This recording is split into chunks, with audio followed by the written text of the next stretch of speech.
Ladies and gentlemen, we are about to start. Good morning. My name is Pumla Williams, and thank you for being still awake. The Minister will be addressing the media, supported by the members of the Interministerial Committee on the Nigeria. We are joined by the Acting Commissioner of Nigeria in South Africa on the extreme right.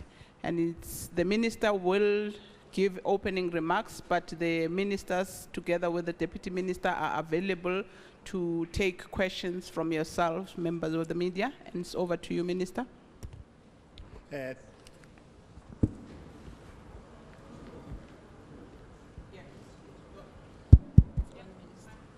Thanks, Pumla. First of all, let us take this opportunity of confirming once again, as the IMC, that the mortal remains of the outstanding 11 compatriots who perished on the 12th of September 2014, when the Synagogue Church of All Nations collapsed in Nigeria, are all back. I just want to read the names of the 11 compatriots whose mortal remains have just landed with the C-130 aircraft from the South African National Defence Force. They are from Gauteng 2, Patricia Phumzile Mkhulise and Lillian Kensani Machoka. From Mpumalanga, Laibon Matebula, Prudence Anzani Mbogota, Humutso Maureen Mahlwele, Dombi Trifina Nguna, Beauty Nogutula Tribi, and Zazi Rabi Lwandle. And from the Eastern Cape, Nkosana Mzinyati, Sidima Jordan, and Jeanette Jewel. So those are the mortal remains of those 11 South Africans. I want to take this opportunity to thank the families for their patience. We know that it has been a long, odious, and grueling experience since the 12th of September 2014. The mortal remains are now back. The families can now close the chapter, as we are closing it today, so that the last rites are performed, so that they can be able to bury the bereaved in dignity.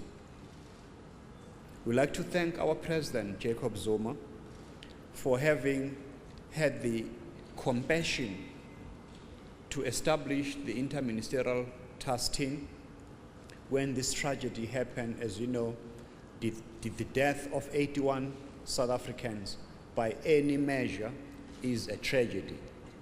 In fact, it is for the first time in our young democracy that such a tragedy happened outside the borders of our country.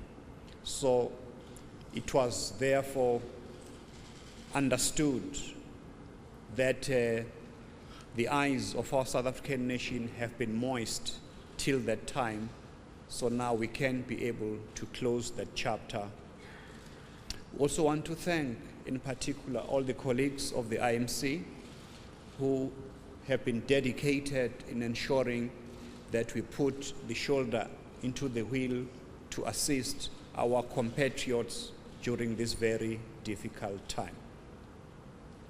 We want to record especially the role that has been played by the net joints led by the DG in the presidency, Dr. Cassius Lubisi, and all those women and men, soldiers of the Defense Force, the forensic scientists, the medical personnel from the Defense Force, the officials from the Department of Social Development, who from day one when the President initiated this process have been in constant touch with all the families, giving much needed counseling and other necessities as and when they were required.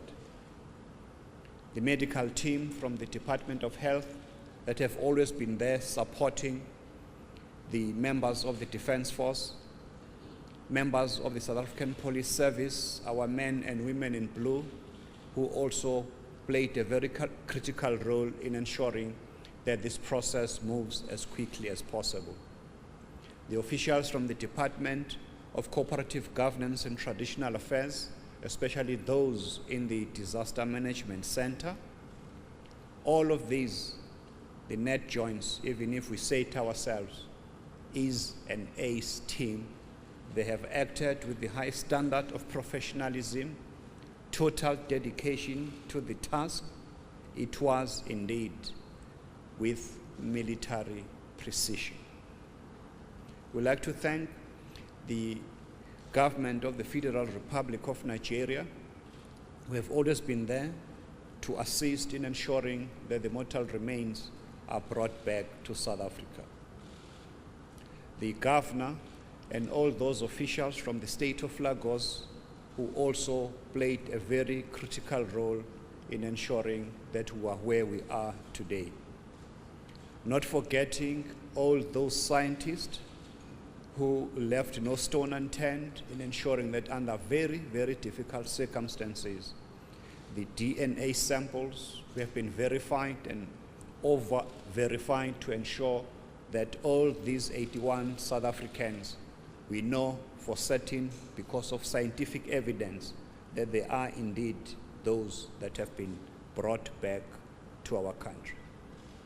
Not forgetting, of course, the people of the media. Without you, the nation, and all those who have been very keen to know about the outcome of our compatriots, your dedication as you are here even now this morning has made sure that the families of the bereaved, of the injured, they are kept abreast of the development of what has happened.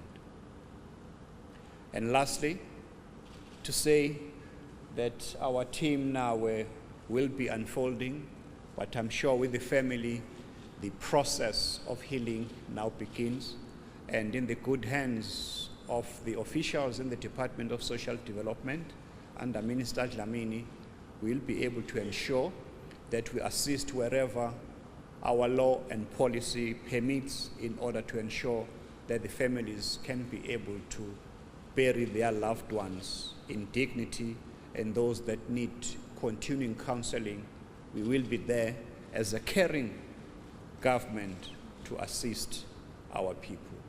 With those few remarks, we want to thank you for being here. What is the time now? 1:44, 16 minutes before the hour of 2 a.m. for being here.